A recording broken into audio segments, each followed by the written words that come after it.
Earlier this afternoon, we learned about the importance of having a plan for data management, governance, security, and sharing policies. But once we have all that data, what do we do with it? What insights can we glean? And how can we all have this information to help us make better evidence based decisions for the future? What Works Cities is an initiative that partners with local governments across the United States to drive progress and help city leaders solve problems through the effective use of data and evidence.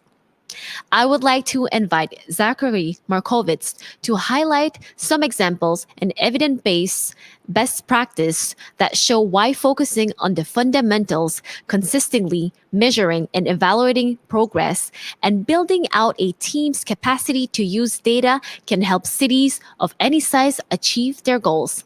Hello, Zachary. Hi, how are you doing? Can you hear me? Yes, we can hear you very well. The stage is now yours. Great. Thank you, and thank you all. I'm excited to be here and be a bit of a bridge between the national conversation today and the international conversation, I think, happening next week. As Ravi mentioned, I am the Vice President of Local Government and the Director of Work Cities at Results for America. And I'm here to sort of pose a larger question, which is how are US cities, United States cities, tackling some of the more challenging problems facing them today?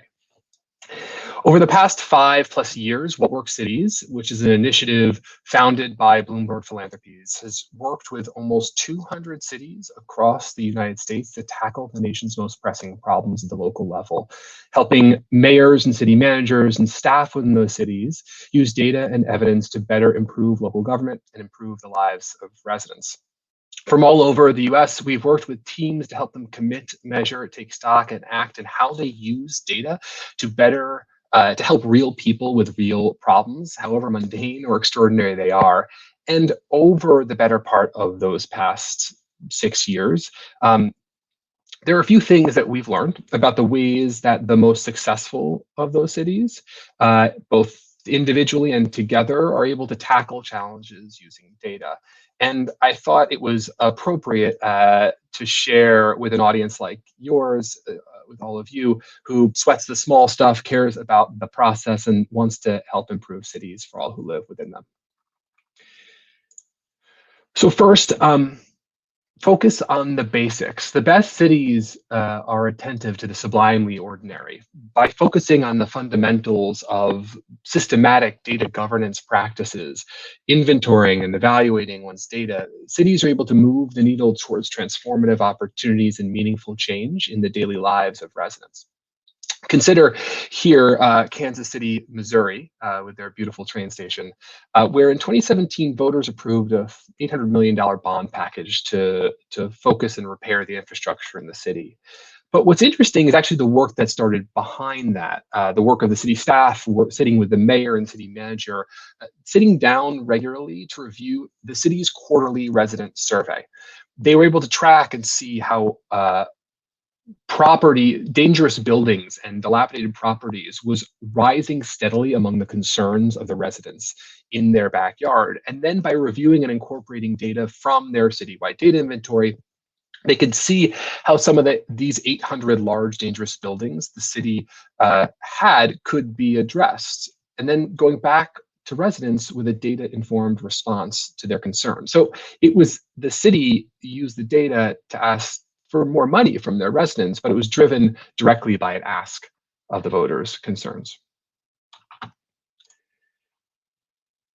So the second is that cities that build their data infrastructure can use it to tackle any challenge and use it very flexibly, repurposing data teams quickly to make sure they can be responsive to critical problems. And this has been especially true in the United States during this COVID-19 epidemic.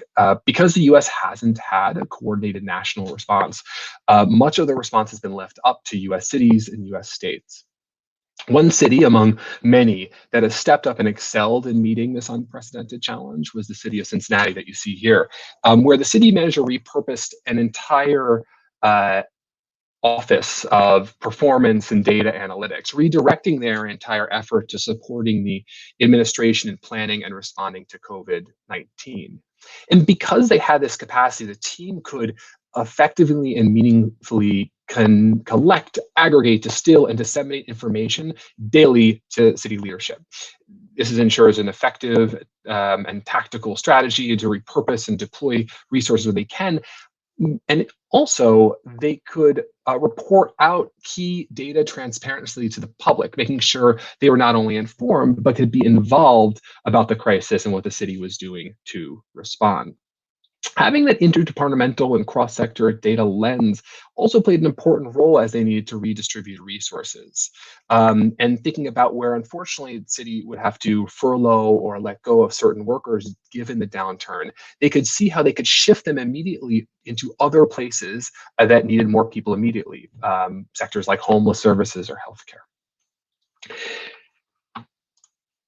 Third, now, I'm sorry to say this at a Smart Cities conference, but as we enter into recessions and city budgets are going to hurt, technology isn't always the answer to big challenges. I am a firm believer that smart investing in data capacity at junctures like we're in right now is actually the right move.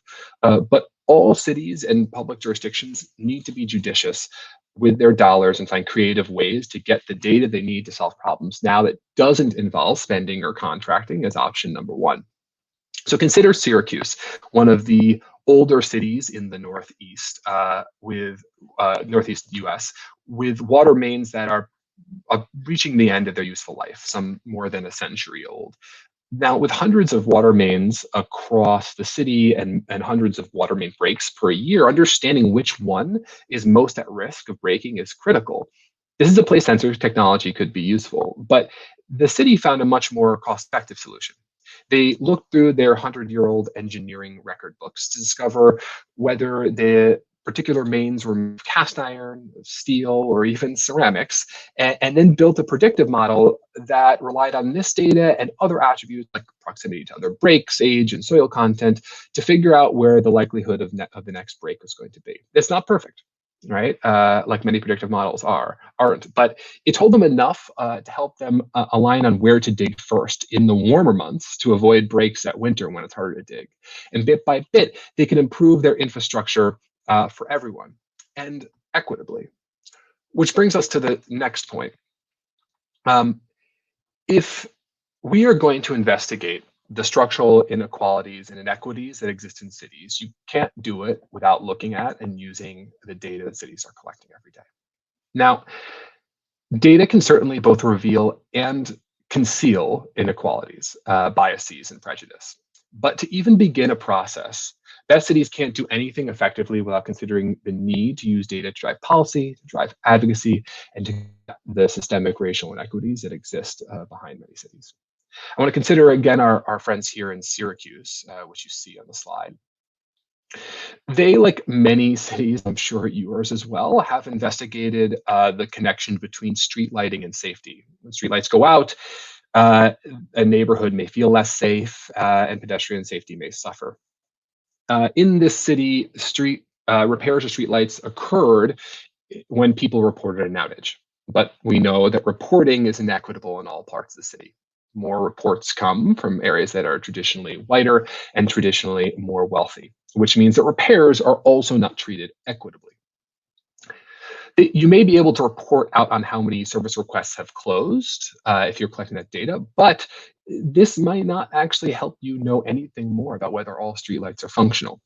This is a place where the data led to a place where technology could serve a purpose, where an improved city bond allowed the city to upgrade the lights across the whole city, 17,000 light fixtures, enabling them to know a lot of things, but maybe most importantly to this, know exactly when a light goes out in every part of town, literally lighting the way to a safer and more equitable city. The last big takeaway I'll mention is from a favorite quotation of a former New York City Mayor Michael Bloomberg that drives much of our work, is that you can't manage what you can't measure. For cities, what does it mean to be excellent at using data to drive real change? how do we measure as city governments and policy practitioners the progress of our work? To answer these questions, many of which came from the cities that we've worked with, these questions were why a few years ago we launched the What Works City certification program, which is the first ever standard of excellence for effective data-driven local governance. And using this standard, we firmly believe that a consistent and regular evaluation of one's practices, we affectionately call your annual data checkup, provides an opportunities for all cities to move up the ladder, benchmark practices against your past years and with other cities around the country and the world, and help to work to answer questions around incremental progress and improvement. On the slide, you actually see a map of the 24 currently certified cities, silver, gold, and platinum, across the United States. So to wrap up a second, we are living in a great age of information technology and data. And what I've seen over just the past half decade in the US is that if states are the laboratories of democracy, as US Supreme Court Justice Louis Brandeis called them, the cities are proving to be the startups, the incubators of data science that are advancing social change one city service, one dashboard, and one policy at a time.